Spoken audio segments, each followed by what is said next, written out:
considered a community public hearing. There is a time for public comment during the meeting as indicated in agenda item 13. And at this time, would you please stand and join Ben Bilger and Brandon Elliott as they lead us in the Pledge of Allegiance.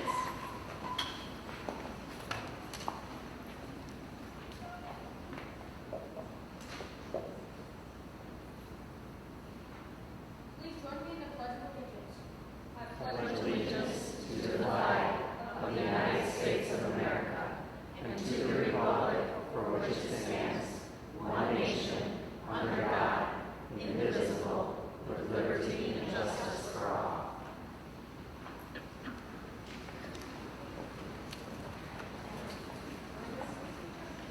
Something for you. Thank you so much for helping us. Brandon? Thank you very much for helping us with the Pledge of Allegiance.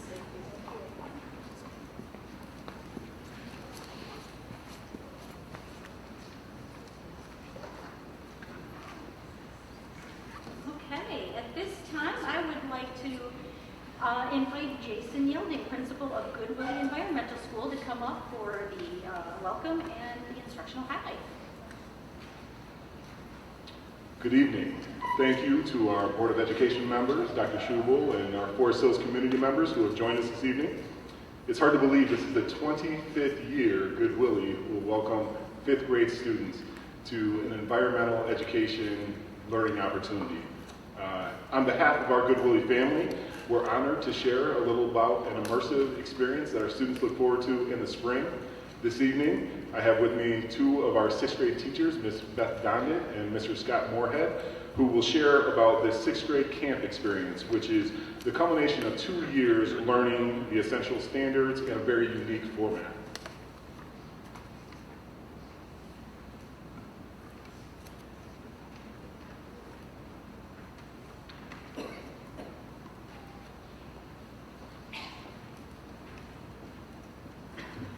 Once again, thank you for this opportunity to share this learning experience with you. At Goodwill, we refer to spring camp as one of the cornerstone events that happens throughout the 2-year journey. It's a week where we immerse ourselves in our living textbook as we paddle the pristine rivers of the Pure Marquette River and explore the Nordhaus Dunes, backpacking with small groups. There are so many learning standards that abound with this experience, but there are 3 that really shine through. I would say the first being human impact on the environment. The second, how air masses definitely impact changing weather patterns. And while weather can be very exciting, the most intriguing to the students is definitely how the organisms within an ecosystem interact. One year, we had the privilege of, as we were backpacking through the dunes, coming up over a ridge, and we spotted a coyote chasing a white-tailed deer. Luckily, due to the noise that 6th graders make, we saved the white-tailed deer's life. The coyote bashfully, once he realized his prey was off in the climax forest out in the back dune, he turned toward the lake shore and sauntered off. This evening, we are all wearing student-designed camp t-shirts that we produce once a year, unique for that 6th grade class. Thank you again. So one of the most rewarding experiences as an educator in this program is having our former students return from college and work as our camp assistants. Hearing them share their camp stories from 6th grade and watching them become mentors to our current students is just such a joy to behold, and I really can't overstate the sense of pride that Mrs. Dondit and I feel when they return. Not to mention the fact that they give the 2 of us a break every once in a while, which is becoming increasingly important the older she and I get. So, here with us this evening are 2 former Goodwill students to share a little bit about their spring camp experience just a few short months ago. From Eastern Middle School, we have Lila Pavlovich, and from Central Middle School, Timothy Barnes.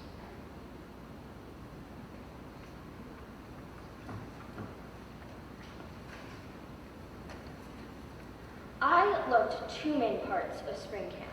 The first of which being canoeing. Canoeing was super challenging, but also really fun. Getting to go out on the river and test your skills with a paddle you made yourself in 5th grade was just an amazing experience to have with your friends and be able to share this memory with them for years to come.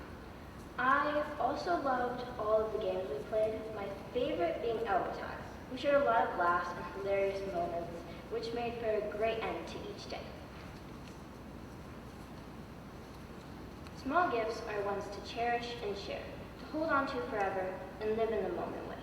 Because one day they will vanish, and soon you will say, "Oh, I wish I had seen the sun set and rise. I wish I could have held on to that laughter, and I wish I could have lived every second from day 1 to 5 and held on to the memories, because one day they may open my eyes."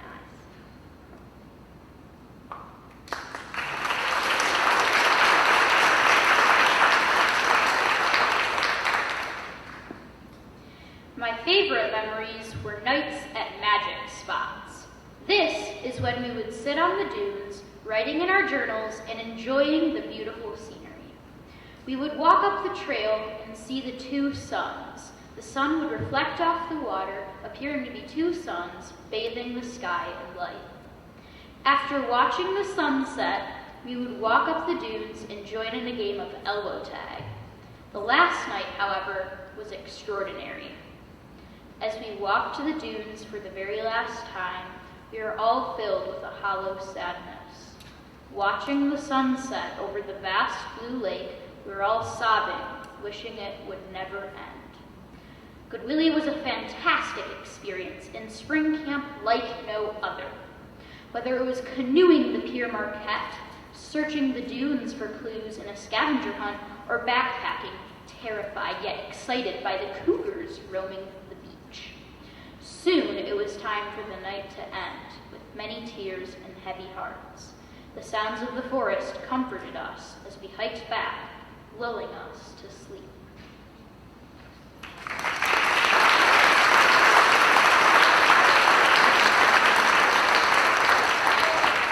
Thank you, Timothy and Lila, two of Good Willie's finest.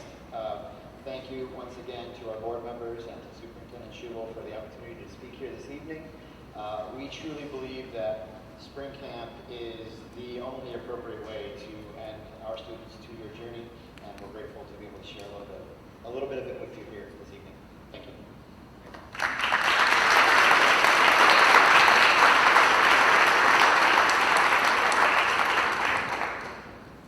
Thank you so much. I don't know a single person in the district who doesn't love Good Willie and all of the wonderful things they do. And my son has a friend who went to Good Willie. My son did not. And he's about 6'3" now, and just out of the blue, the other day in the car, he was lamenting the fact that his Good Willie sweatshirt does not fit him anymore. Well, at 6'3", it probably does not. Yeah, that's a rookie mistake, because you have to order like an extra large if you're in 6'3". I think he did. He's just that tall now. Does anybody have any questions or anything else they want to add about Good Willie? No, except that when your kids are like 29, you can go back to Good Willie and get a double X large if they're 6'4". So there you go. I'll give him the hint. Yep. All right. Next up, we have an awards presentation. Our athletic director from Forest Hill Central, Jonathan Goey, if you would mind coming up. And we've got several presentations for state championships that were won by Forest Hills Central students last year.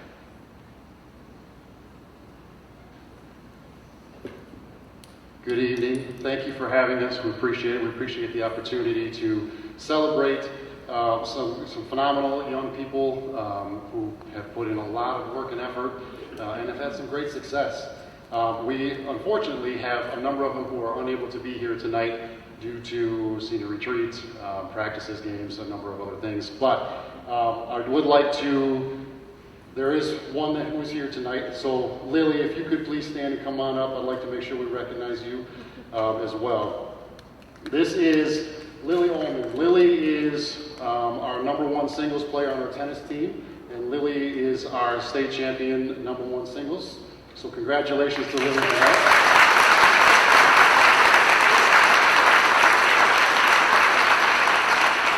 Lily is an exceptional student athlete who excels in the classroom as well as on the court. She also helped lead our team to a runner-up finish in the state this year in Division II. She is here with her family and also head coach Dan Bolhouse, who is in the back here. Again, Lily, congratulations. We are extremely proud of you and thank you for all that you've done, and we wish you much more success even in this year to come. Dave?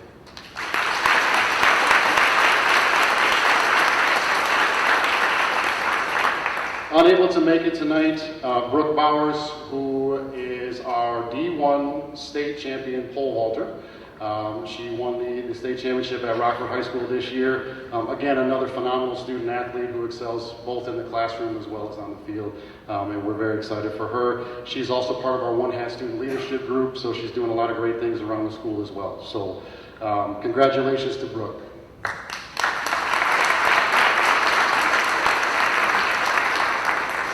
And last but not least, after just completing back-to-back state championships and the 6th state championship in boys lacrosse, FHC boys lacrosse history, I'd like to introduce to you real quick our head coach, Andy Shira, who would like to say a couple of words.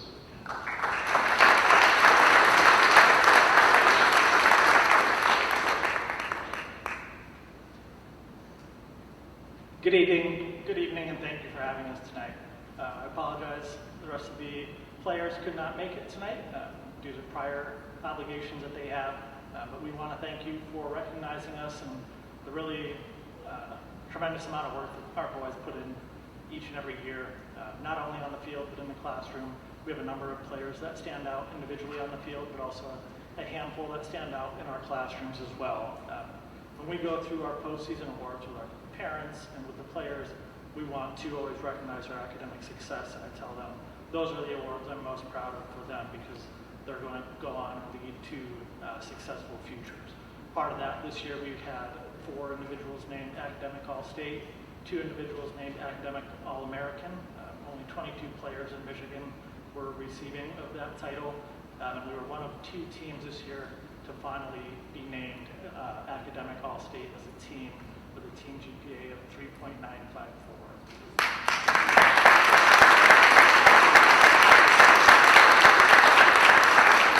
Thank you again. Thank you very much. Thank you very much, and congratulations to all of the state champions. I can't imagine pole vaulting. That just blows me away. All right, before we get on to our next order of business, I just want to remind anybody who's not familiar with our procedures, if you want to speak in public comment, please fill out one of the comment cards that is at the back table near where you came in, and if you put those in the designated basket, they will be picked up in a little while. But up next, we have a bond and operating millage presentation by our Assistant Superintendent for Finance, Julie Davis.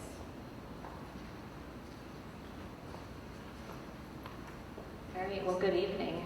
Thank you for this opportunity to share a couple of things that Forest Hills has on the ballot coming up here in November. Just a couple of the 2 ballot proposals that we have, the election is November 7th, and we are presenting our community with 2 proposals, one for a bond and one for an operating millage. And then it's important to note when you get to the ballot and you see the ballot language that that's really prescribed by law. We don't have any opportunity to change that at all. So let's start with our operating millage proposal. So an operating millage is levied on what's called non-homestead properties. So when you think of non-homestead properties, you think of industrial, commercial, and some agricultural. And then if you happen to own 2 homes, it would be on your second home. So it does not include a family's primary residence. And the operating millage is a component of our foundation allowance. So the foundation allowance is really the largest source of revenue that a school district has, including Forest Hills. And it's used to fund our day-to-day operations. With the operating millage, the state assumes in the foundation allowance that every school district is levying what's called 18 mills. So a mill is 1/1000th of a dollar. So the state assumes we are levying that. However, currently in Forest Hills, we are not levying the full 18 mills. And that's because there's another provision in state law that doesn't allow school districts to keep it at 18 mills if the property value growth is greater than the rate of inflation. So when that happens, we're required to roll back the amount that we levy. So we have been in that situation for a number of years in Forest Hills, just due to the wonderful property tax value growth in our community. But that means that we've had to roll back our levy rate. And so right now we're levying 17.6614 mills. So you can see that's a little bit below the 18 mills. Our current authorization for our operating millage expires with the 2025 tax levy. And so on this proposal, what we are requesting is a half mil increase to restore those rollbacks for both the 2024 tax year as well as the 2025 tax year. So if that's approved, we would expect to generate about $395,000 of revenue that we have been losing to support our day-to-day operations. And it's important to note that we would not be able to levy more than the 18 mills. We are capped at the 18 mills. All right, the next item that will be on our November ballot will be a request for a $340 million bond. And if approved, this bond will be issued in multiple series. It would take us for projects through 2031, and there would be no tax rate increase that's expected over the current tax rate. So what can a bond be used for? What can our bond funds be used for? It can be used for purchasing real estate to build school buildings. It can be used to construct the new school buildings or put on additions. It can be used to renovate buildings, upgrade our sites and our athletic facilities. It can be used for technology equipment and school security, school buses, furniture, playground equipment, and energy conservation projects. But a bond cannot be used for those day-to-day types of items that our operating millage covers. So it can't be used for repair and maintenance. It can't be used for staff wages or benefits. It can't be used for instructional supplies, office supplies. It can't be used for software items or non-school bus vehicles. And this might be kind of small in the back, so I apologize for this. But here is a look at our 10-year debt tax rate history. So when I made the statement earlier about that there is not expected to be, if approved, an increase to our tax rate, you can see that back in 2013 we were levying 7.9 mils. But we have worked really hard to continue to lower that, and our current levy rate is 6.05 mils.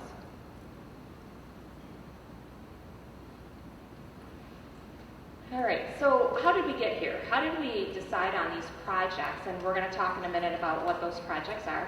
But how did we get to this point to put $340 million up to our community for authorization? So what we started with was stakeholder input, and that came through a variety of forms. So it came through small group meetings that we've been having. It came through conversations that we've heard from our community. We did facility walkthroughs of all of our spaces. We walked with our school administrators, our athletic directors, with the help of some of our outside entities, such as our construction managers and our architects and our tech design consultants. We looked at those spaces and talked to our building administrators about what are your pinch points? What isn't going well, right? Instruction has changed significantly, probably since all of us have been in school. So we wanted to hear from them about what's not working, what is working, what don't you want to have touched in your building. So we did all of that work, and we also had assessments performed for our mechanical systems and our paving and our roofing, so that we knew kind of what were the end of the life cycles for each of those areas. So after that stakeholder input was gathered, we really developed broad specifications, right? What are some of the things that we need to do? Well, we know we want to continue updating our learning environments across the district. And we also know that we have a desire to create some equity in our athletic facilities across our high schools. So those first two pieces were put together, and then we gave that information over to our construction managers to develop budget estimates. We have not done any detailed design work with any of this. So, after we walked through those buildings with our building administrators or talked to our principals and our athletic directors about their needs, it was really, if you think of the layout of the space, whether it's the building or it's the athletic, the site, they would put things into these big bubbles. And so they would say, well, here's an area that we heard that the schools are interested in renovating inside the building, for example. And this would be a heavy construction. Like, to do this, it would be considered heavy construction. And maybe this area that we're going to touch is something that's a little bit light construction. So that's the level, really, of detail that we've gone to at this point. And that's standard. That's standard what a school district does as they're looking to develop a bond proposal for their community to consider. So from that's what was used to develop the budget estimates. And then kind of at the same time, in the same track, what we do is we work with our financial advisors to look at what is our debt capacity as a community, and then the timing of our bond series issuances. So when would we expect, if this was approved, that these projects would actually start? When would we need the money, the funds on hand to be able to pay those bills? All right, so here's what we're proposing for this new bond. We would continue modernizing our learning spaces. We would improve our athletics, our fine arts, and our community facilities, as well as continue to update our infrastructure to address those aging systems. And then that chart on the right is just a picture of the age of each of our buildings. So we range from 19 years all the way up to 69 years. All right, so we're going to just take a couple minutes here. We're going to walk through each of our schools and what the proposed projects are on a high level. So for Ada Elementary, we're looking at spending approximately $11.5 million. The work that would be performed at that school will be learning environments, mechanical, paving, and playground. The playground, and you'll see the theme on all of our elementary schools, there was a desire by our school community, by our families, to really address some accessibility issues at our playgrounds, really to involve those. If you have a student who happens to be in a wheelchair, it's just making them feel like they are belonging to their school in that time period, whether it's permanent or it's temporary. So there was a desire to try to put a piece of playground equipment at least on each of those sites. So that's what the playground is. At Ada Vista, we're scheduled for about $4 million. They're currently receiving learning environment updates with our 2018 bond, so they would not need this in the new proposed bond. So we would look to just do some roofing, mechanical, paving, and the playground as well. And the same thing holds true for Collins. Their project is actually complete. If you haven't been there, I suggest you go. It's awesome. And so we would just need a little bit of work at Collins for $1 million and for paving and playground. Knapp Forest is slated for about $8.3 million, and we would do a little bit of learning environment work, mechanical, and playground at that site. All right, heading over to Meadowbrook, $13.1 million. So we need to update Meadowbrook's learning environments, mechanical, paving, and playground. Orchard View is a completed project for the learning environments as well, and that school is also phenomenal. They were our first elementary that was done, and it was just a game changer. So we're looking for $1.9 million for Orchard View, and we would just do mechanical, paving, and playground for that site. Pine Ridge, active construction there with their learning environment. So they would need about $4.8 million to do mechanical, paving, and playground out of this proposed bond. Thornapple is a completed project for the learning environment out of the current 2018 authorization. So they would just need about $1.8 million to do mechanical, paving, and playground. All right, let's head to our 5-6 building. Central Woodlands, about $12.7 million to do their learning environments, mechanical, and playground. Northern Trails, those two buildings are virtually identical, right? So it's kind of interesting that their dollar amounts are almost the same too, but $13.1 for Northern Trails for learning environments, mechanical, paving, and playground. Good Willie. Wonderful instructional highlight tonight. $3.5 million for learning environments, roofing, mechanical, and playground over there. And then we'll head into our middle schools here. Central Middle is active construction with their learning environment, and they will be done here coming up this spring, and we're super excited about that. Mechanical and paving to the tune of about $400,000. Northern Hills Middle, slated for about $19 million. We would update their learning environments, tackle some roofing and mechanical projects as well at that site. Eastern Middle, rather. So you're going to see Eastern Middle and Eastern High have the same $16.5 million. It's the same facility, so I've just listed them both. But at those spaces, we were doing learning environments, some roofing, paving, and we are also proposing an additional access drive. For those of you who attend Eastern Middle or Eastern High, you know the challenges there every morning and afternoon for arrival and dismissal. So we're looking to add an additional access drive for our students. Heading over to Central High School, $41.2 million. That's a large building, so we would look to update their learning environments, roofing, mechanical, and paving. Also at Central, their outdoor athletic facility. So we've got $10 million slated for that. We are proposing to turf the baseball and softball fields so that we can expand the use of those, expand the number of tennis courts, and also add lighting to the auxiliary turf field there. All right, Eastern High. Same information that we just shared as the Eastern Middle. Again, that's $16.5 million total for that building. But Eastern Outdoor Athletics, we have $18.5 million proposed for relocating and turfing their baseball and softball fields, expanding their tennis courts, and adding that auxiliary turf field similar to what we have at Central High School.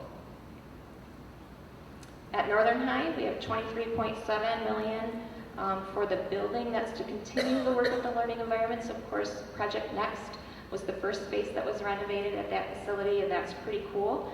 And it was actually featured in an Architect magazine here a month ago, which was really exciting to see that. So we'll continue and hit the rest of that building. And then we would also do some roofing, mechanical, and paving work there.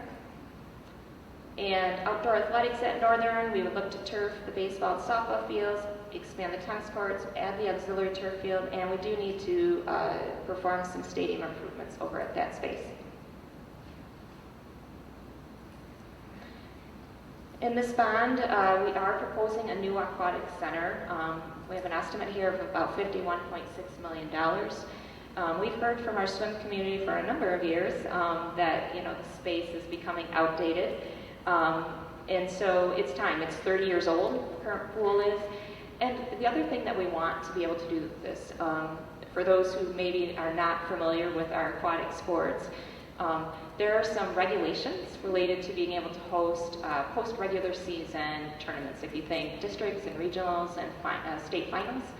And so right now, all of our aquatic athletes have to go over to the east side of the state to participate in those. And so we were trying to keep our athletes home. One, it's always nice to be closer home, but two, then our community is more able to attend and cheer our teams on to success. So that would be included in this new aquatic center. Also in that space, we know that our athletic programs like the temperature of the water a little chilly compared to maybe some of our community programs when you think of black swimming or water aerobics. They like that water a little bit warmer. So in this $51.6 million would be a smaller second sheet of water in that space to house those types of programs.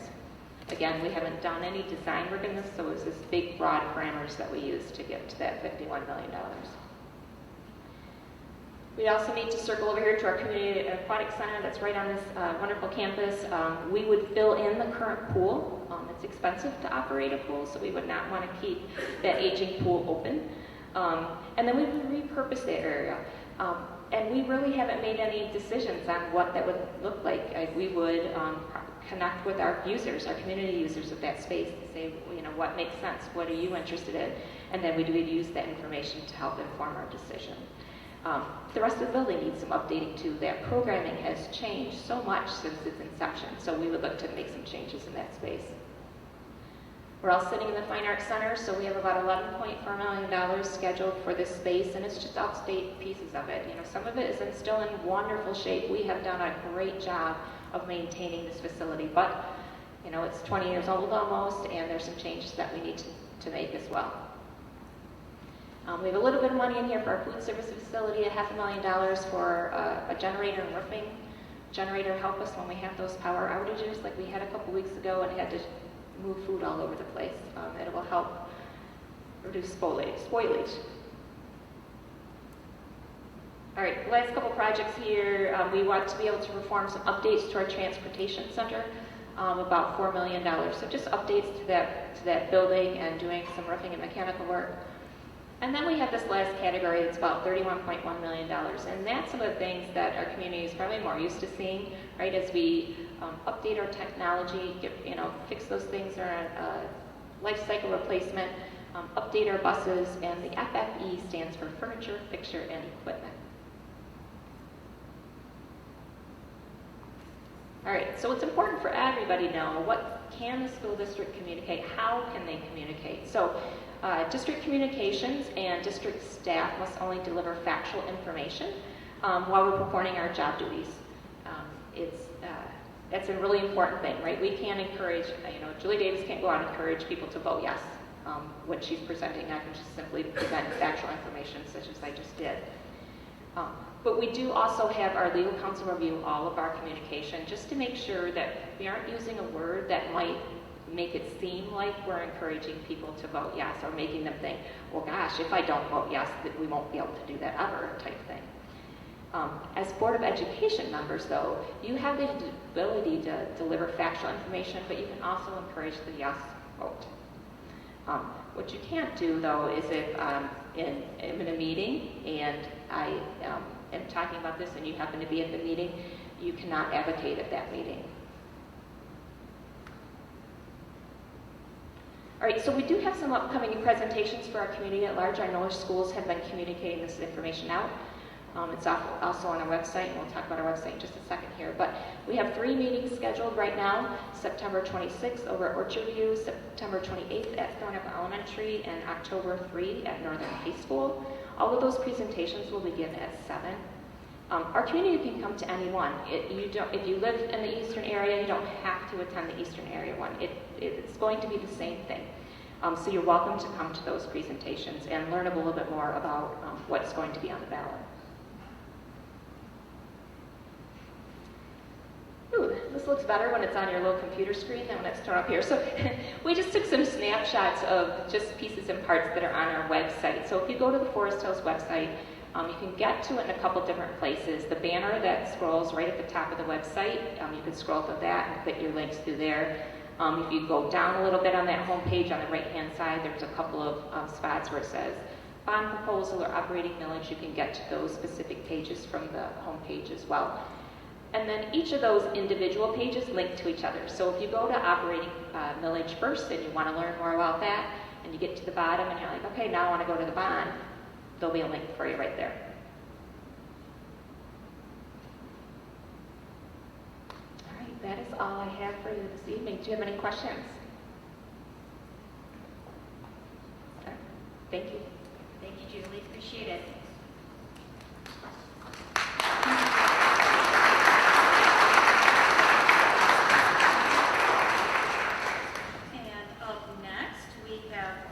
Presentation on diversity, equity, inclusion, and belonging by our Director of Educational Equity and Inclusion, Tamasha James. Good evening, Board. Dr. Schubel, to our community, staff, our admin friends, and all of our students that are here, happy to give you an update on what's going on in our district for diversity, equity, inclusion, and belonging. First up, why are we here and why do we exist? We do to support and go further with our vision, our mission for the district, which says that all learners achieving individual potential, and our mission, which says that in partnership with our community, Forest Hills Public Schools will provide all learners with opportunities to acquire knowledge, skills, and experiences necessary to build meaningful and productive lives. And of course, our guiding principles, which show us the way with how we will do that work. And our all learners achieving individual potential is wonderful, but we are not there yet. And so, along with our department, our whole entire system is engaged in embarking on this work through a multi-tiered system of support, which is MTSS as we call it, under the umbrella of all children, academics, behavior, our social emotional learning. But specifically with this framework, you can have research-based strategies to get to the individual. Now, this is hard work and it's not instant, but it is the work that we're engaged in. And you can see that little triangle, which talks about the tiers, and that includes all children, no matter where you fall on the spectrum. This graphic shows the people that are involved in this work in the district for multi-tiered system of support. You will see our district leadership is there, our cabinet, myself, other leaders in the district, going and flowing through our instructional leadership teams, which is our building level teams, working on PBIS and academic support, and all those individuals that support this work in the district. We have a multitude, and we're all getting to all learners achieving individual potential. So, what does that mean for our department? It means that we support that work of all learners as well, and we do that by closing gaps, professional learning, and building internal capacity. First, closing gaps. When we talk about closing gaps, we have to think of it in two ways. We have to think of it for academic purposes and also experiences. If you remember back to our mission and our vision, it said that we were all learners achieving, but also those experiences as well. So when we think about closing gaps, it's both academics and experiences. So our department, our goals support the goals of the district as we look towards going towards all learners achieving that individual potential. We do that thinking about equity, and equity is that red line or the red thread. And what equity means is we're removing barriers for all learners. We're thinking of the needs, and we can do things as a big system, but at some point we have to get down to that individual. And equity says, let's think about who benefited and who does not whenever we're doing anything. Our district's question or equity question of the year is, your students are doing better than mine, what are you doing? And that's important because it accelerates equity when you can ask those questions. You can ask those questions if you're a bus driver. Your bus route is better than mine, what are you doing? Your students are learning multiplication or division faster than mine, what are you doing? Your principal in your parking lot is being cleared faster than mine. What are you doing? So anything that accelerates getting us to all learners, that's what the red equity. And I put that there because it goes through everything. So earlier we talked about our professional learning communities. Plus this year, as a system, in the second year, all of our schools have ILTs or instructional leadership teams, and they're involved in this work. Individually, teachers are learning and understanding tools to help them build their efficacy, but as a district, these teams are doing it collectively, and if you nerd out on anything Hattie, it's like a 1.43 effect size for student achievement. But this work builds teachers' knowledge and toolkits, because if you're trying to get to the individual, it is not easy, and so we're happy to be on the journey with the work of PLC+. Secondly, our work with positive behavior intervention and supports in the district. This is a structured behavioral framework that allows us across the district to not have 17 to 18 different ways of responding to behavior. And it also does so in a positive manner. And this is important as we think about equity, because it's really difficult for a student to respond to 6 to 8 different expectations, and it doesn't support all learners achieving that individual potential. So we're excited for our kickoff of Pride this year across the district. It's also important to note that as we build this system and become more consistent, we're just launching is, it will save the district dollars as well. We have spent thousands in disproportionality fees because we've been out of whack with our data. And lastly, our belonging efforts. As we talked about earlier, if we think about gaps for achievement, also for experiences, we have a heavy emphasis on belonging, because we know if kids want to come to school, if you're a parent like me and they have their people, they will come to school. There's some data out there right now showing that Michigan's not doing great with kids wanting to come to school. I'm not going to quote the exact data, but this is crucial for students to have their people and to feel like they belong, and we want to continue to close that gap. Last meeting, Scott Haid talked about all the wonderful data we have, and as we think about gaps, he talked about all of the blue area, because any district in the state would be happy to have these scores. We do a fantastic job of educating students here in our district. We're a destination district, and we're going to continue. We're not going to stop the wonderful work that's going on. If we look at the blue at the top, we are going to continue. If students are at 85% proficiency, we want you to get to 90. We're not going to discontinue any programs that support any students, so we want that. But if we look at that bar, which is the bar of proficiency, we do have students that are not there yet. And this has been trend data in our district, certainly in the county and in the nation as well, where some students just don't get over that bar. And we really believe that here in Forest Hills, we can close those gaps. We believe we can do that, which is why we are working with MTSS. So as you look at those numbers, those are real kids that we want over that proficiency line. It doesn't have to be at 99% or 98, but we want them over that proficiency line. There are the scores for math, a little more numbers in those when we think about the students that need to get over. And as we open that up and see who those students are, we need to get to that individual potential, and we will. That's our academic data. Here's a little bit of belonging data, which is that experience we talk about. The filled in bubbles, if you concentrate on those, that's the most current data from the spring. And you can see, compared to the year prior, that we're moving up. Scott talked about that last time as well. We're happy to have that trend data, but we are not there yet. We're still not at all learners, and it's important what they experience. And you can see the interesting patterns of what students think, what families believe, and how our staff feels. And lastly, just to wrap up the data and looking at closing gaps, it's just that this is not a program. What we do every day makes a difference in the lives of students, and it encompasses the whole child. And we're excited to be on this road to getting to all learners. The second thing is professional learning that we offer here in the district for DEIB. We have a tentative calendar that we're working with right now, but as you can see, we have something for all stakeholders. We are continuing with our Global Learners Initiative in the district. That is not going away. We're excited for it to continue, starting with restorative practices on October 5th and 6th.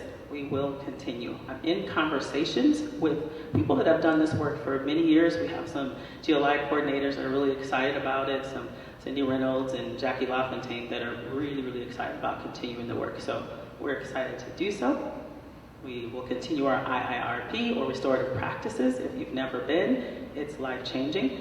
It's both relationship building, it's preventative, and it's responsive. Our cultural intelligence work with the Cultural Intelligence Center is highly trusted by the businesses that you see there that have 100+ countries and 2 decades of research behind it. But this training that we offer to anyone who wants to come, and certainly we've been able to offer to our new teachers, really creates an effective, gives you strategies and tools to relate effectively across cultural differences. But it's not the cultural differences that we think of all the time. It is cultural differences in our grade level teams for conferences. It is a way to help us be better. The same Cultural Intelligence Center offers unconscious bias training. Again, we're able to offer that to anyone in the district, including this year our new teachers, and not just some of those programs that we are trained on, but we're able to customize. Sometimes help is needed in an area that there's no formal training, and we adjust to those, including individual teachers and administrators who call on us for support. Lastly, internal capacity. In order to get to all learners achieving individual potential, we have to do this on an ongoing basis as a system.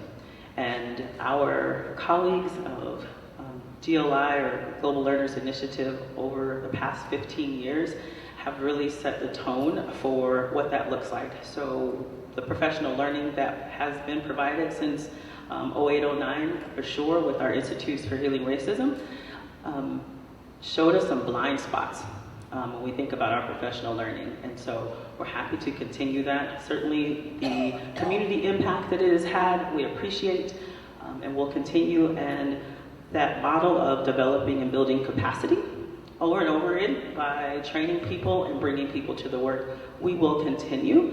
And that looks a bit like this. We are happy to continue the work by having something called an Equity Community Council. This council is made up of parents, board members, and community members that listen and hear what's going on in the district and provide ideas, input, and feedback. We have a district equity leadership team that's been meeting over the last couple of years, and that is certainly more of a decision-making body. What kind of protocols do we need? What processes do we need to look at? Our district equity reps, one teacher per building, were fantastic. Met with this group the longest, but this group supports belonging on a day-to-day basis. So whether or not you're going to a program or anything, they can support teachers and staff members by being at staff meetings and providing resources and things that are easy and helpful to get to for teachers. And lastly, our Shared Voices Committee, which are high school students, 9th through 12th grade, that meet to talk about belonging even more. And I'll show you a screen in a minute, but what we've come around to is that what they really want is to have the adults, the administrators in our district, hear them talk about what is needed for belonging. And so this year, I will be visiting lunch hours throughout the year, asking 4 questions about belonging. How do you define it and experience it? What causes it and what stops it? Where is it that you don't feel belonging yet and you want to? And lastly, where are you inviting and welcoming students in? And by asking those same 4 questions in all 3 high schools throughout lunch hours over the course of the year, we'll have a feedback loop, something that we can respond to and act on. And this is a little more data from students, which is why their voice is so important at this time. This is them responding to teachers and other adults treat students fairly, no matter what their backgrounds, differences. Our teachers or staff treat students fairly, regardless of their race, gender, culture, religion, sexual orientation, gender identity, or disabilities. And you can see there's a difference in how the students feel, how the families feel, and what the staff feels. So that's why we're going to continue to uplift their voice here in the district, so that we can ensure all of our learners achieve their individual potential. Board, if you receive people or emails from people who want to join me in this work, please do forward my email. Thank you.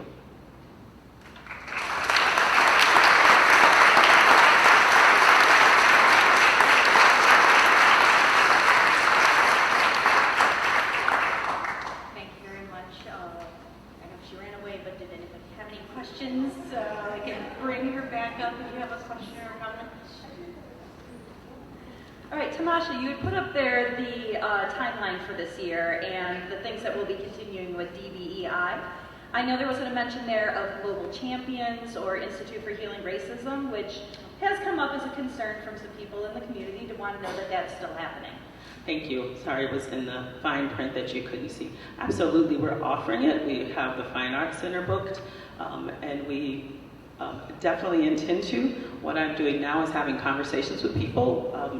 What GLI has always done is train people. So we have masses of global champions that are trained that I can't imagine won't join me in continuing that work.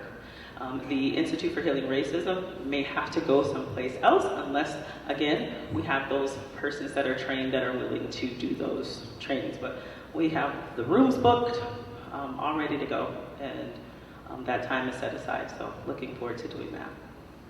And I understand that we have resources with the ISD to help us with some of these items. Yes. Starting to engage with the ISD, the Chamber of Commerce, because they offer those in different settings across our county. So yes, and as well as restorative practices. We're going to do some in-house, but they also offer it free. to their constituents. So we can get it done. And I have to say, I'm energized every time we talk. I think this work is so important. Our district has shown that this work is so important by hiring you and making sure that it is woven in everything we do. That is my favorite slide with the circles that show that our students, our parents, and our teachers, and what they think, how they think students feel like they belong in our schools. And that gap between the parents and the teachers versus the students, that is what you're working on to close, and I love the ways you're doing that. I think one of the examples you shared at the last Equity Community Council was just giving teachers through the leadership teams, giving them data and pieces of paper that says, hey, there are these questions, you could ask yourself every morning. And one of those I thought was really interesting was having a list of their names. Have I talked to this student in the past week or the last time they were in my class? And in elementary school, that's pretty easy. You have the same kids every day, but in middle and high school, some teachers going, oh wait, I haven't really talked specifically to that student, or I haven't seen anybody else talk to that student in a while. And just having those aha moments, that can bring such belonging and making sure that everybody feels included. So I love the work you're doing. I'm very excited for it to continue. Thank you so much. Any other questions? Well, I was just going to say, one thing that you said at curriculum meeting last week that you didn't say today, but I think it's a really important line, is just the idea that when you're serious about this work, you'll own this work.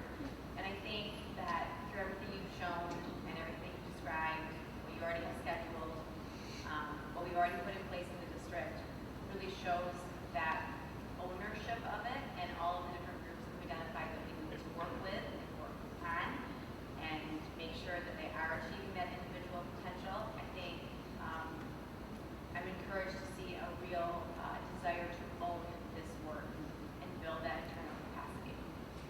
Absolutely. We are excited to work with families and students, no matter where you fall. If you're really high, if you're struggling, we're here for everyone. So looking forward to continuing the work. Appreciate your support. Thank you.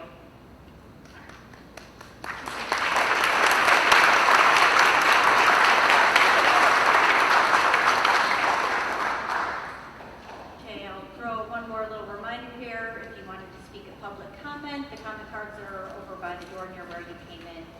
You can fill those out and they will be collected after the superintendent's report.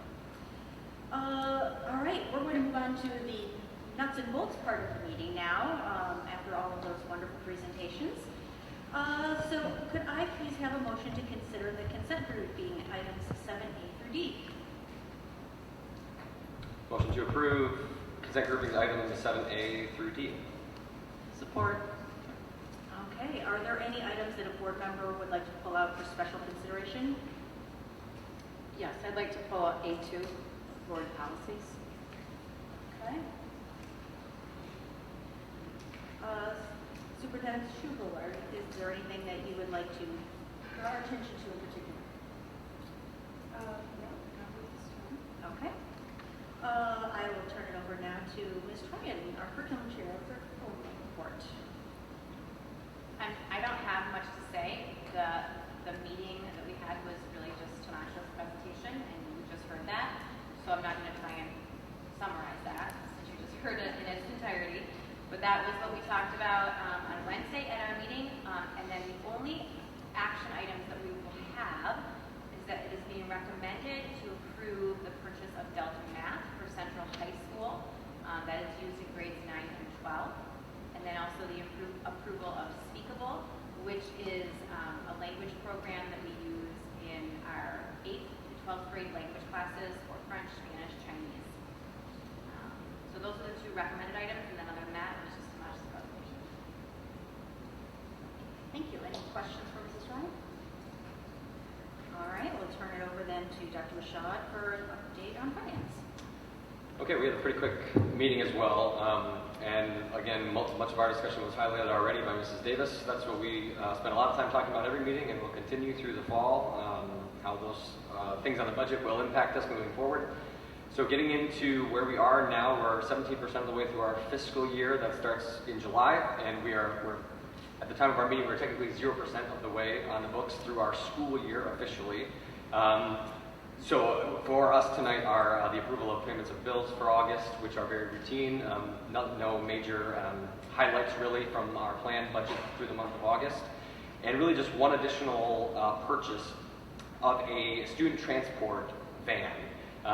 We have 2 vans in our district that carry our smaller sports teams and smaller clubs to where they need to go when we don't need a full-size bus. And 2 is thin. A third would be ideal. We actually approved the purchase of a new van that meets these qualifications last year. The reason it's back for us here today is because that van was never able to be purchased because these are scarce anymore. There's, with the requirements from the state of Michigan and what would suit our needs in terms of size, there's not many of these to be found anymore around us. Ford is seemingly the only place that makes these vans, and I think we heard that they're going to be stopping making them as well. But the ones that are available are rented out by school districts like us who are trying to get them. When we need them, since we don't have enough of them in our fleet, we turn to renting. When those vans are not available to rent, we have to rent charter bus or other types of transportation, which all ends up costing us money over the course of the year. Last year we spent $4,000 in rentals for that, $20,000 in charter bus rentals, when again those weren't available because they're just not around much anymore. However, we have a beat on one. Daryl Hofstra has bought many public school vehicles over the years, and he was giddy that there was one within our reach. It is a used 2019 Ford Transit XLT. It has just over 60,000 miles on it and is in really nice shape. Again, to cover up the inefficiencies of having to rent and try to look and try to search for one at the last minute and kind of hustle when we find we need one of these. And then again, the expense of about $24,000 last year in supplemental things that we had to find. So that is to us today for a cost not to exceed $43,000. Again, it's a 2019 Ford Transit, and that is money from our general fund. But that is the loan purchase for us tonight. That's all. Thank you very much. Any questions for Dr. Schaub? All right, then can I please have a roll call vote on items 7A1 and items 7B through D? Yes, Dr. Bashad? Yes. Ms. Steinmeier? Yes. Mrs. Ward? Yes. Mrs. Bunt? Yes. Ms. Cobell? Yes. Dr. Clausen? Yes. Mrs. Tryon, yes. Okay, and that brings us back to 7A2. Mrs. DeBoer, is there something that you wanted to point out with board policy? Yeah, I wanted to bring up, I think it's under the 2000 series,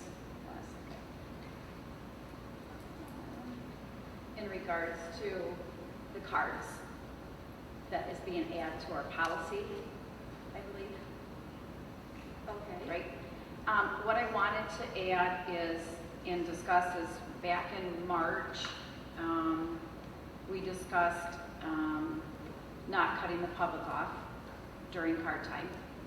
And that was what we had voted on. I think Mrs. Cobell and myself were the ones who had mentioned that we wouldn't cut the public off at the mic. And that going forward, I know we've had a couple of incidences where we may have possibly gone through and violated that, that. So I know right now it was a part of a procedure, and now it's moving to policy. So I guess what I'd like to know is I'd like to define that, what that looks like for the public, for us, before we add this to policy. I want it, I guess I'm looking at is, I want to make sure we don't cut anybody off. I want it to be where I know we have a certain time that we're bringing the cards in, but at the same time, I would love it if somebody, if they wanted to speak the last minute, maybe they got here late, job-wise or whatever, had something they wanted to discuss that maybe was on the agenda, or at least something that's happened, that they would be able to actually place it in a card closer to us at the last minute. I mean, I don't know if that's possible, but I do want to discuss that because I think it's been a little bit of a, and I also want to know, we never got a chance to discuss, I don't know how it went from procedure to go to policy, without us talking about it, and now it's on the agenda. So I was just kind of curious as to how it got from point A to point B in regards to that. I appreciate your questions. However, this is a time for voting on the materials in front of us. When any board member actually has a question about something that's going on, it's incumbent upon the board member to get those questions answered ahead of time. We can't really answer those questions during consent grouping, which is when we are actually conducting our business. I know that we had a couple of conversations over the course of the last month that I made sure to let everybody know, hey, if you have questions, please make sure to get them to me so that I have time to get people to answer those questions. And any questions that were received, I did my best to get those answers. I know you had a question about this. It was one of several that you sent me. However, you didn't send them to me, unfortunately, with enough time to be able to answer all of them. And at this point, we really just need to be voting on this. It's not a discussion item at this point.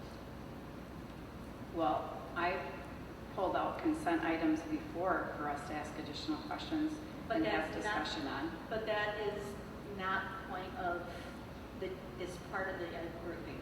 I think in an effort to help make sure that everybody understands what's going on, we've been trying to make sure to answer questions if we could when they come up, but answering questions at the board table right now in this portion is not what this is specifically designed for. The questions need to be asked, and it's incumbent upon all of us to make sure we've done our research and our homework and gotten our questions answered so that we can make informed votes here. If you're not comfortable with what you have in front of you here, then you may have to, of course, vote no, and that is totally your prerogative. But this is not a discussion section right now. Well, so I think we need to, I was going to say, is the difference here between when we might have discussed things in the past versus this particular issue, is that this needed to be discussed prior. You were getting your answers for us when we presented you the questions from legal counsel, and that takes a little bit of time to get them to be able to meet with you and to get those questions answered. Where we don't have that time right now at this table compared to when we would have been able to ask those things earlier. yes and no. Yes, that is true. Everybody was given multiple opportunities over the course of the last month to make sure that they got questions. And I knew policy questions were going to take some additional time to run through legal, if they had to do finance, to talk to Julie Davis, things like that. They needed to be taken care of.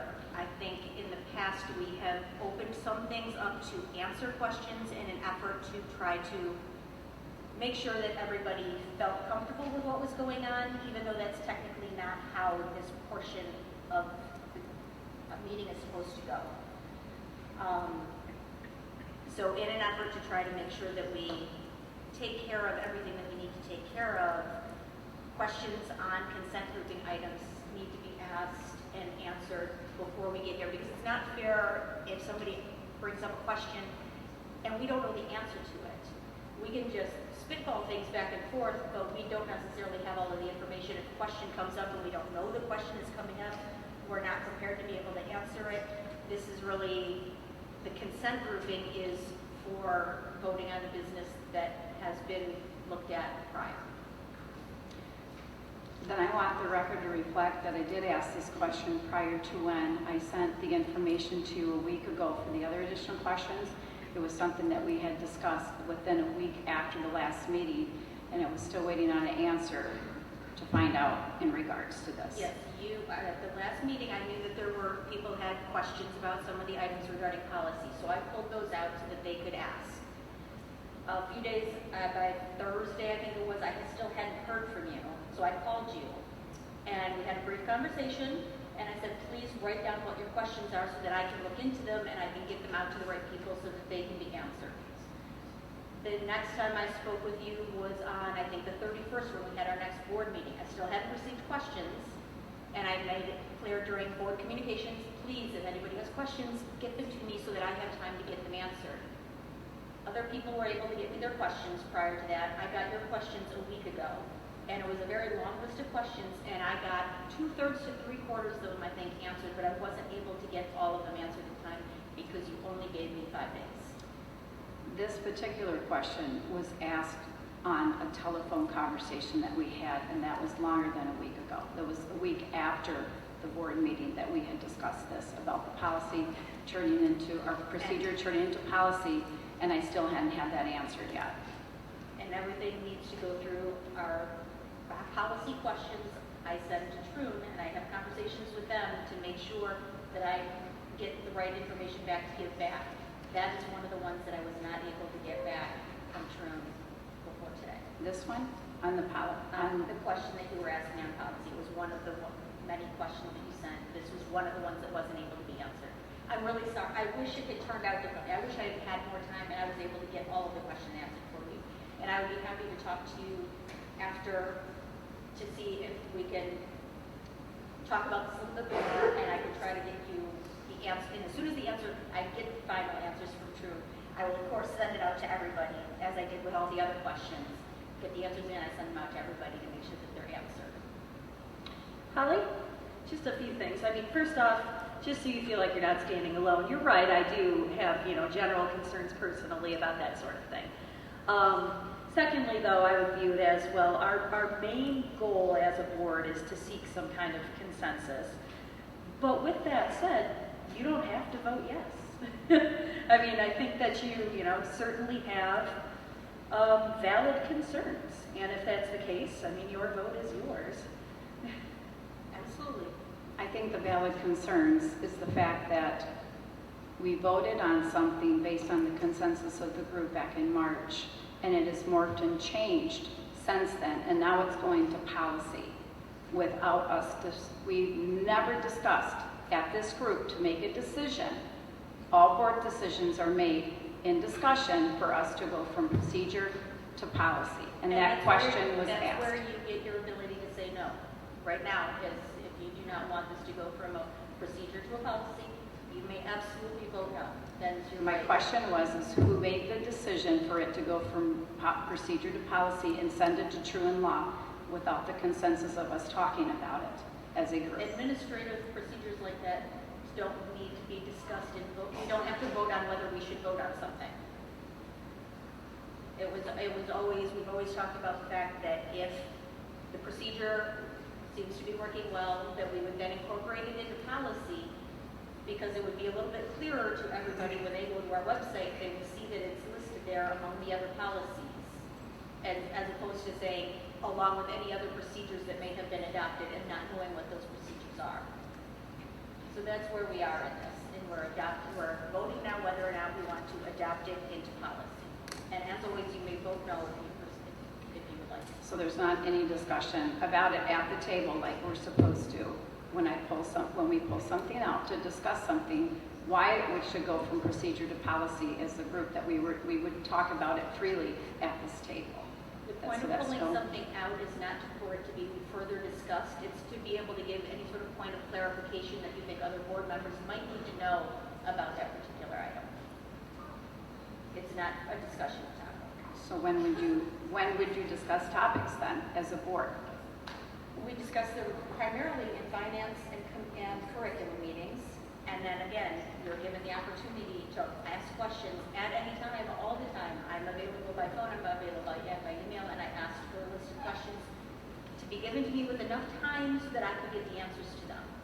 And I didn't get all of your answers in enough time to get answers to all of them. I understand that, but this one in particular was asked way in advance. All right, can I please have a vote on, or a motion to consider board policy, or consent grouping 7A2? I move we approve consent grouping item 7A2. Second? All right, can we have a roll call vote, please? Dr. Rochelle? Yes. Mrs. Nightmare? Yes. Mrs. Gore? No. Mrs. Lund? Yes. Mrs. Coyle? Yes. Dr. Paulson? Yes. Ms. Ryan, yes. Thank you. Okay. Moving on to the MASB Delegate Assembly. I'm very pleased that 4 of us have signed up to attend the MASB Annual Leadership Conference, which is coming up in November. It's a fantastic way to get some additional training, to meet with other people from school boards across the state, have a chance to talk, discuss, swap ideas. So I appreciate those of you that are able to give up some of your holiday weekend to go to that. One of the items that they have there is on Thursday evening they have a delegate assembly, which is where delegates that are elected by their boards to represent them help decide MASB's position on a wide variety of education-related topics. There are two of us that are going to be there on Thursday night, Kristen and myself, and so we need a motion to vote for one of us to be designated as the delegate and one of us to be the alternate. Would you like to be the delegate? Or would you prefer to be the alternate? I don't care. Either way, it's fine.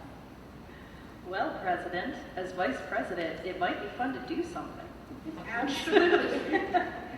All right. Well, then can I have a motion for Kristen Covell to serve as our delegate to the MASB ALS conference and for me to be the alternate? I motion that Kristen is delegate for the MASC conference, and that you are the alternate. Support. All right, we can just do a voice vote for this one. All in favor, please say aye. Aye. Any opposed? Okay. All right, this brings us up to our very unusual discussion item. As an Odyssey of the Mind parent, as many of us actually on this table are or have been, we all know what an amazing program it is. We have seen so many hundreds of students benefit from it. What is unusual, though, is that we have had a request to the board for us to get involved in something that is specified in the bargaining agreement. It was brought to our, everybody here at the table knows that we, as board members, are not involved in the negotiations. That is not our role at all. We stay out of it, and that's the way it should be. But it was brought to our attention after the contract was signed and agreed to that the Odyssey of the Mind coordinator positions that were in previous contracts at one per school had been reduced in this particular contract down to just 3, one per attendance area. There is a provision in the contract that I don't believe, to my knowledge, has ever been used before. I'm not sure how long it's been in there, and I don't think it's ever been used for however long it's been there. And it should really be used only in extremely extenuating circumstances. But it allows the board to establish additional positions and issue payments of supplemental contracts. So after doing some data gathering, what appears to have happened is that there was perhaps a misunderstanding of the role that coordinators play, what they do, how much work they put in, and how many are needed, as well as the union not necessarily noticing that this had been changed to bring up, and so it wasn't talked about during the bargaining agreements. And the reduction was agreed to by signing the contract. So what is before the board right now is whether we think it is in the best interest of the district to use this particular clause to increase the number of coordinators from the 3 that are existing in the contract right now, or to just leave it as it is. So I would like to hear what everybody has to think about this. All right, well, let me say, as someone who has been an athletic coach, a play director, an academic sport coach, an Odyssey of the Mind coach, a club advisor. I mean, I've done so many things that are Schedule B jobs in the past. I know that if a Schedule B, any of those things, a person working a job just does not feel like what they're being paid can be worth what they're doing. And almost, I mean, sorry, I'm biased on this one, but almost all the time they're really not. They will walk. And I am concerned that with a program that has last year, over 200 students participating in it, that is a huge student impact, the number of people that impacts, that I think that it would be important to consider that this needs to perhaps be thought through more for the next contract, and perhaps we should let it ride with what it was before using this provision. So that's my opinion on this topic. What is the ask then, or what is the dollar amount financially that we would be, and the point of this would be to supplement for 1 year's worth, so that this would restore essentially the historical number of coordinators for this year, and then next year at negotiations again, this would be teased out by the two relevant parties. Well, technically, according to the way the contract is written, we have the ability to put in whatever we Right. want. My feeling on this is that the two best options, the two most straightforward options that are the least problematic for the board would be either to leave it the way it is at 3 coordinators, or to restore it to what it was before. I've looked at some of the numbers, and I think there's definitely some room that it doesn't necessarily have to be what it was before, but I feel like trying to get into the middle of trying to determine, well, how many should there be, is basically trying to negotiate the contract, and that is not our job. So I feel the safest option is to just go, either leave it the way it is, or restore it to what it was and leave anything else for next year's term. And restoring it to the way it was comes at what cost for 1 year? Well, it depends on how many coordinators there are and how many teams there are at different buildings. So it How many changes year to coordinators were year? there last year? It Do we know? changes. Do you happen to have that number, what it was last year? What the dollar amount was for coordinators last year? I think it was around 16? 20,000 for 18, for one per building. For one per building. One person per building.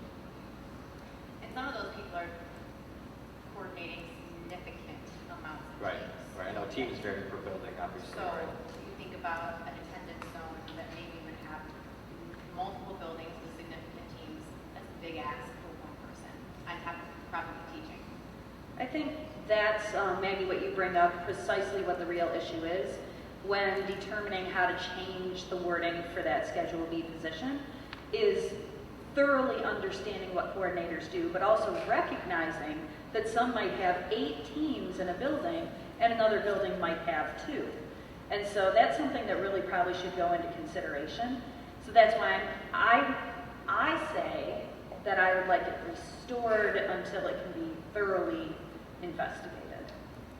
And I have one more question. So do we have coordinators regardless if there are teams in the building, or do we just have coordinators if there are teams actively participating in the program? There have been instances where there has been a coordinator for a building getting paid to coordinate a team when there is no team in the building. Can we change that? Well, Yes, which I think is a significant problem, but I think that's maybe perhaps more of an administrative problem in the sense that they sign up to coordinate a team and then nobody ever checks to see if there was a team there, and the paperwork at the end of the year gets sent off to HR to get paid, and so I think that's more of an administrative issue that needs to be tightened up and not necessarily So it's reflective. not a function of if we dotted our i's and crossed our t's and knew there were no teams, then in the future that coordinator would not be paid, or they would be relieved of that duty for that year. Okay. Do we know how many kids this is affecting total? It varies from year to year. I would say the last year was around 200. Prior to the pandemic, it was 300 or more. Okay. It's hundreds of kids every year. Because it's really hard to hear the stories, what this has done with these kids and how it's catapult them into life and how they've used these skills, and it's actually making them better, better people, and honing in their skills and from what they've learned here as elementary students. And so I think taking that into consideration, I'm in favor of rolling it back as well, just to give us some time to rethink the equation going forward. But it's a lot of kids that it's going to impact. It is,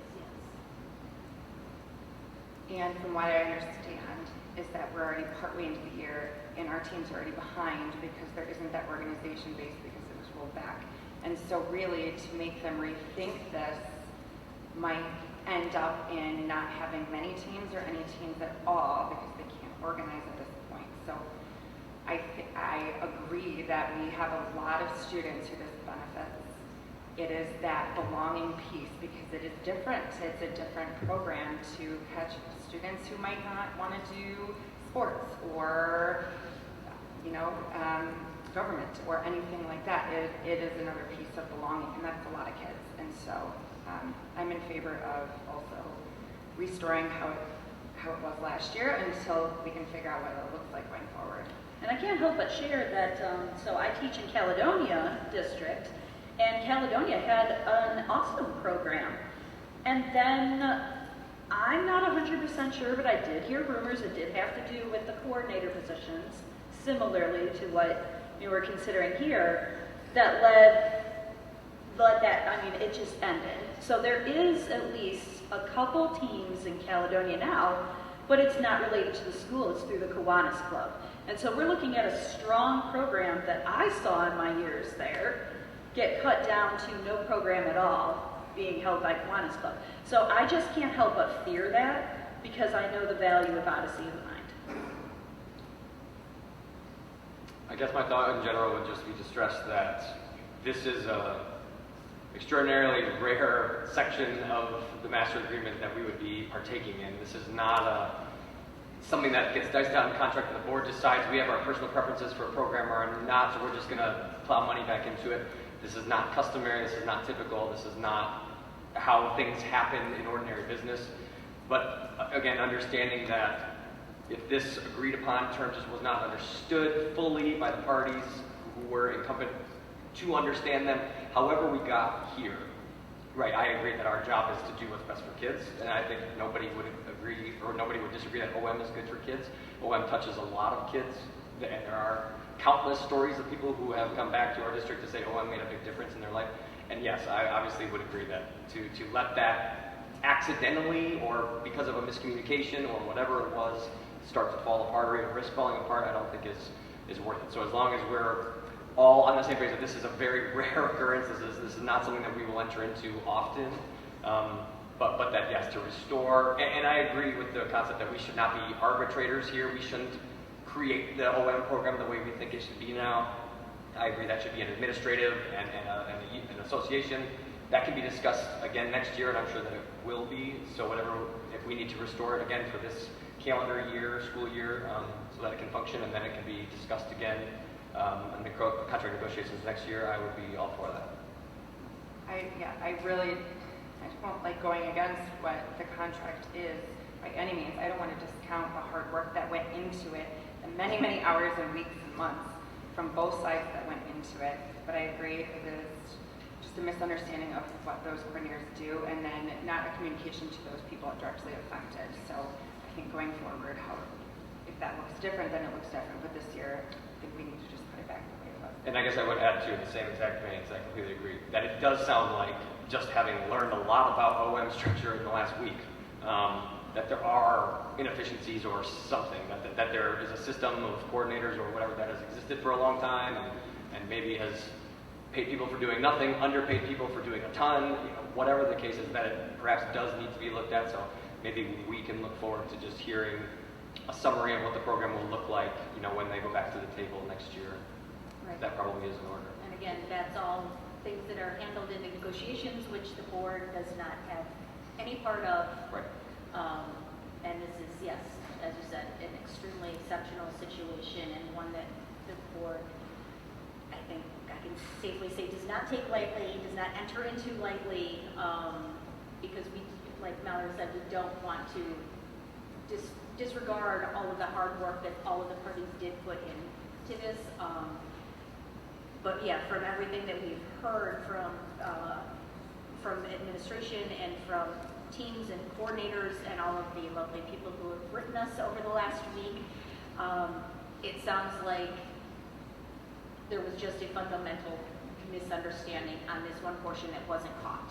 And we have the ability to rectify that. And it sounds like the board is in favor of rectifying that by going back and putting in one coordinator per building as was written in prior contracts. So is there something you wanted to add? One coordinator per building where OM is actually taking place. Where OM is actually Okay. taking place, yes. Okay. Yes. I'm good with that. All right, so then do I have a motion to fund one coordinator per building at, for OM coordinators at buildings where OM is actually taking place, where there's actually a team for just this one school academic calendar year? So moved. That was a long one. Second. All right, let's take a roll call vote on this one, please. Okay. Dr. Rashad? Yes. Mrs. Nymeyer? Yes. Mrs. Ford? Yes. Mrs. Lund? Yes. Mrs. Clavell? Yes. Dr. Paulson? Yes. Mrs. Strang, yes. All right, the one coordinator's back.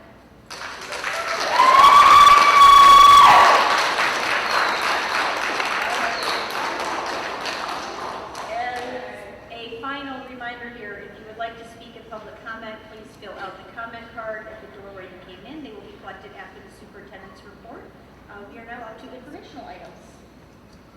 Informational items, we received one, thank you. I have to make sure it's off when you're discussing this, since I want to jump in, so. We received one resignation, which was expected from a teacher that we had on a one-year contract, and so we accepted that resignation at the end of August. And they were working with our Chinese and Marxists.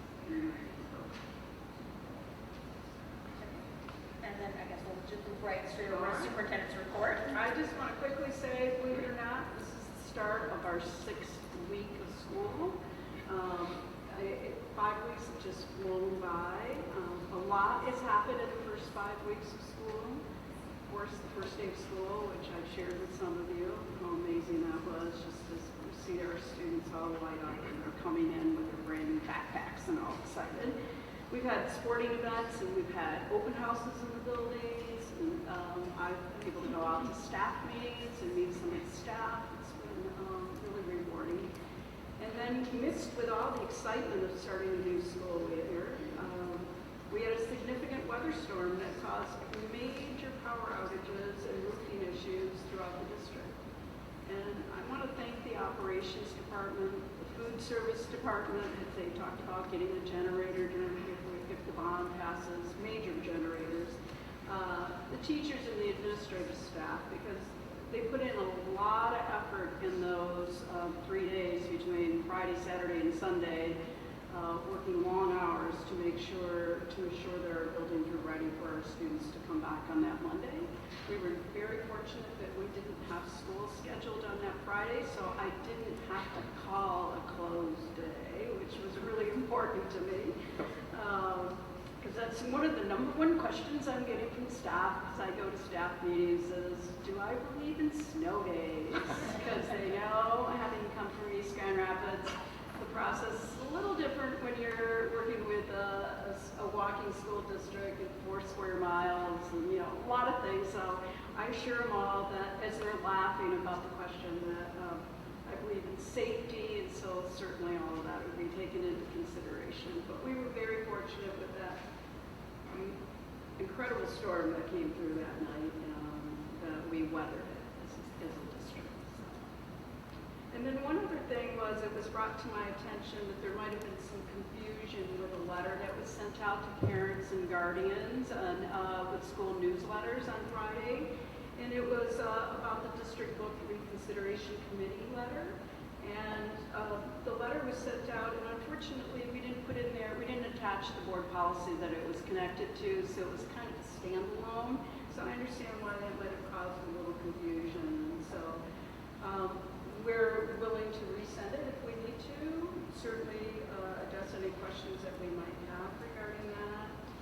It's important to remember that the policy attached, or the policy for the selection of the volunteers will be random, and the committee will only make recommendations to the board. The board is the final approval, so the board approval. That's it. All right, thank you very much. We are now up to board communications.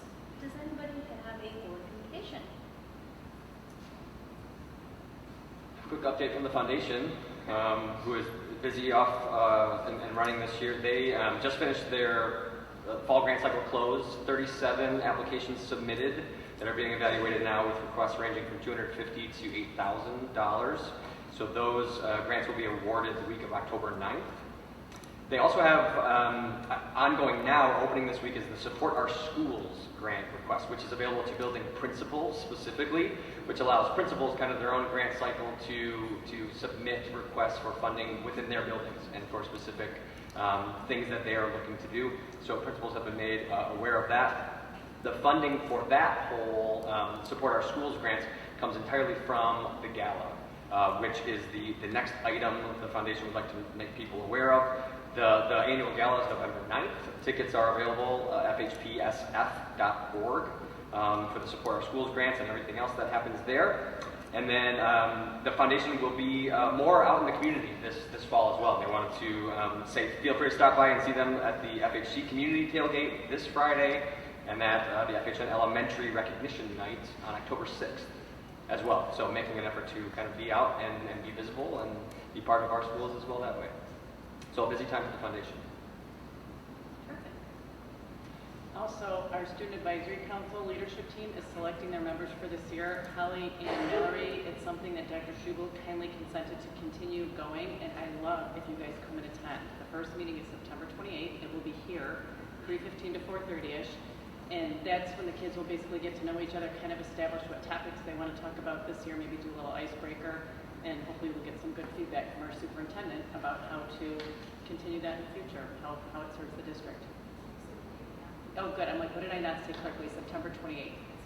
So let me know, okay, just to make sure we don't have more than 3 of us there, but it's kind of fun when y'all sit in and get to see the kids. They're amazing. Do we usually go to that, like a few representatives? I always offer, so it never works. I think there's 6 meetings this year. Yes, we skipped December and probably, we skipped February too. Definitely May, graduation, yeah. I'll get you all the dates, but it's usually once a month right around that time, okay? Any other board communications? All right, we will move on to public comment then. This time we welcome members of the community to address the board. When you are called, please come up to the microphone and state your name and your address and limit your comments to 3 minutes. Please direct all comments to the board. Per established procedures, we will not respond to questions or interact with the speaker during public comment. Everyone who indicates that they would like a follow-up from the district will get follow-up from the appropriate administrator. If I call your name, thank you, and you have changed your mind about speaking, you may say pass. First up, we have Declan Kenny.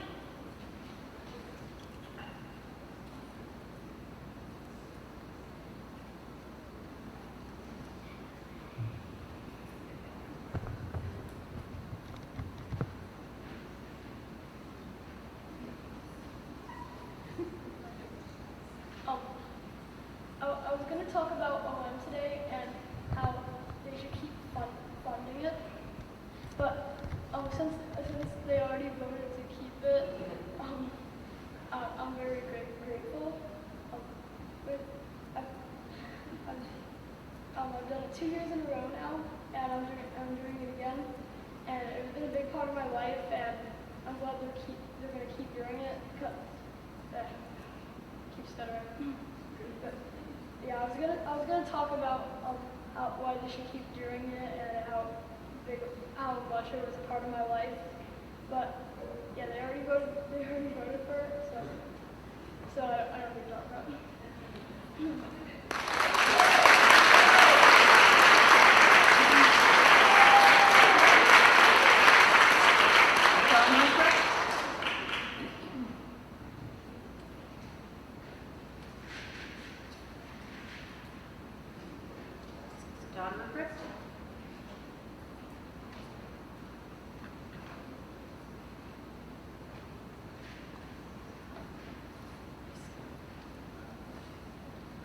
Dawn Rubright, 2526 Buttrick. I'm just hoping for some clarification on policy, which may or may not be related to what you were just talking about. And I'm hoping that there won't be any book reviews or any removal of resources until maybe you already have an answer for me. So when you go through all the book material-related content, our policy that's currently online, the email that Mr. Hayes sent out, the materials reconsideration guide. In all of that, it refers to parent guardian, never community members. And I myself, excuse me, I'm a community member, very active, very involved, but because I don't have any kids in a school right now, I don't think I should necessarily be able to submit a request for a review. Even though I'm a taxpayer and a member of the district, I can't talk to a teacher, I don't have a kid here. I can't talk to a principal, I don't have a kid here. I can't follow the chain we have in place. So I'm just curious, in one place, in the salutation of this document, why do my hands shake up here? It says community member, but nowhere in the actual policy does it. So I just would like clarification on that if possible. Also, why, per our policy, would the person requesting the review get to choose one of the community members? Because in my opinion, that kind of creates a bias versus just letting it happen, the decision happen organically. I also was under step 3, it talks about community members or anybody on the committee chosen to look at these books should read it in its entirety. And I think it should be mandated that books be read fully and not just page through. They have to be read for law, I think. But most importantly, because parents can opt out of anything they don't want their kids to read, why do we even have a review policy? It's just kind of a very simplistic way of doing it. Thank you. Thank you. Oscar Beltran? Okay, thank you. Jared Jakubowski?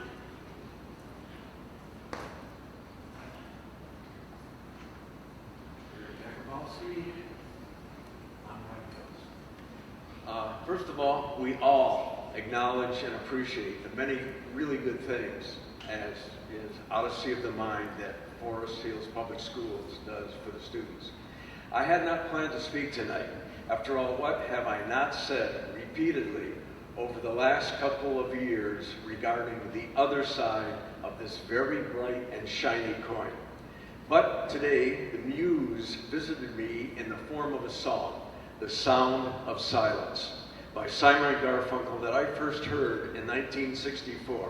And it was planted in my brain the year I graduated from high school. As with many of my generation, I found it profoundly formative. It comes to mind as I reflect now on how this board, as with woke school boards all across this country, sit in silence and compliance, never rigorously questioning, just rubber stamping whatever the administration plops in front of you. Silence and compliance. Anyway, with apologies to Paul Simon, allow me to paraphrase, thankfully not sing, his poetic song and very timely message. Hello, darkness, my old friends.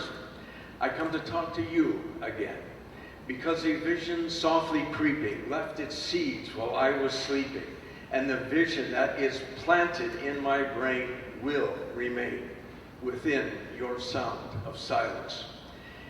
In this naked light I saw 10,000 people, maybe more, people talking without speaking, people hearing without listening, people writing songs that voices never shared.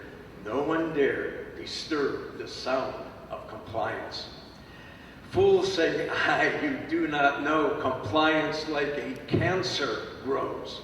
Hear my words that I might teach you. Take my arms that I might reach you. But my words like silent raindrops fall and echo on the wall of your silence of compliance. And you bow and pray to this woke God you have made. And the signs flesh out the warning and the words that are forming. And the signs say, the words of the prophet are written on the unisex school bathroom stalls and on classroom walls, and whispered in the sounds of silence of your compliance. I have studied and thought about all of this a lot. If you're not rigorously thinking for yourself, you are not thinking at all. For God's sakes, for the sake of our country and children, stop your silent, unquestioning compliance and think, really think out loud. And let's talk. And then listen. Thank you. Coletta Moore.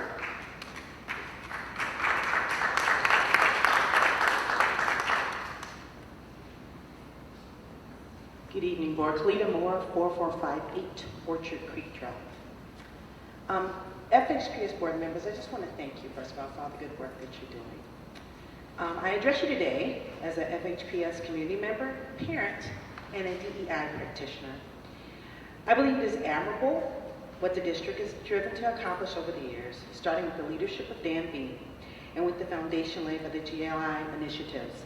I was exposed to those initiatives when my older children faced some challenges in the district and had the opportunity to participate in several institutes for healing racism, restorative practices, training, and more. So I'm pleased the work is continuing. I think it's important to point out that the primary goal is continuing to move that work forward. I wholly support that the district took the positive step of hiring a director of educational equity and inclusion and continues to move forward with the GLI initiatives as well as others. By definition, diversity, equity, inclusion, and belonging creates an opportunity for multiple approaches, ways of thinking, cultures, and identities. All are welcome. I'm thankful for what the GLI has brought to the district and hope that the work will continue. I'm pleased to see it is continue. And so as the outside contractor moves and shifts, it seems that we want to make sure that we bring the work, the ownership, as it was said earlier, in-house. And for those of us seeking to create systemic change, it is about unifying our work to achieve a common goal. So I just want to support the board and continue to support the DEI efforts that make the most impact, those continued district efforts to reach the goal and unify our resources. Let's do the work. And I close just with the quote, I may only be one person, but I can be one person who makes a difference.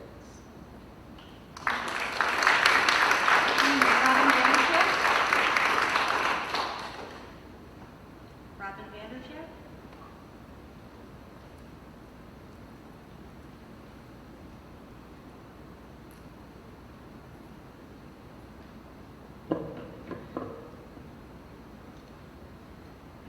Robin Vanderchat, Goodwood Avenue, Cascade Township. Just wanted to speak a few moments regarding the Forest Hills Public School Library selection criteria.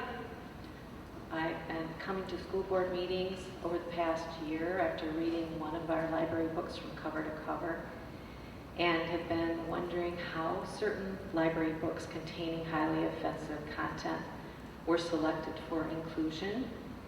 Recently, I was given this materials reconsideration guide where it talks about the library selection criteria, and it seems that there is no language in the guide addressing book content describing sexual activities involving penetration, fellatio, ejaculation, nothing specifically restricting depictions of sexual organs in a state of arousal or obscene references to sexual activities involving anal, oral, or vaginal intercourse, nothing specifically restricting fingering, analingus, references to aberrant sexual activities like incest, sexual assault and battery, sadomasochistic abuse, no language restricting extreme and frequent hate speech, excessive and frequent profanity using terms such as niggers, coons, spics, yellow bitches, crackers, faggots, and retards. These topics that I've just referenced are currently found within books on our Forest Hills Public School Library shelves. I am encouraged to hear that this current criteria in use is being updated by the MCC leadership team. I would like to submit to the board some content-based rating systems found on the web to present as examples of descriptive terminology that might be instituted in the decision-making process when it comes to the choosing of appropriate books in order to protect and safeguard the hearts and minds of our students going forward. Thank you. Thank you.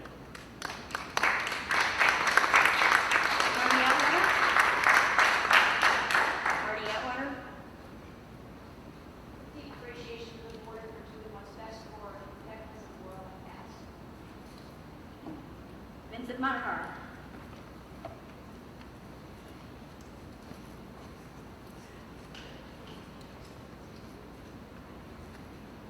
Vincent Monahar, you'll find me at 6860 Cascade Road. This is rated G, and this speech reflects my views only. I had a prepared speech, but I'm a little concerned. I've learned that when someone is unwilling to openly discuss issues in public, 9 times out of 10, they have something to hide.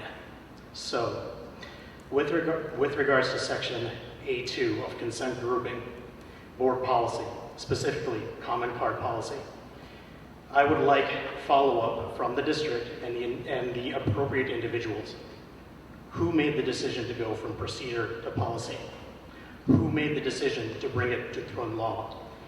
Is someone on this board acting as a board of one? I certainly hope not, because this would be in direct board policy violation. I welcome discussion as requested per my comment card with the appropriate individuals. I am certain the community at large would also appreciate the transparency. Good day. Thank you. Brent Rice? At this time, public comments are closed. The board thanks you for your input, and the appropriate district representative will follow up with all who request to follow up. Is there any further business before the board? Hearing none, meeting is adjourned.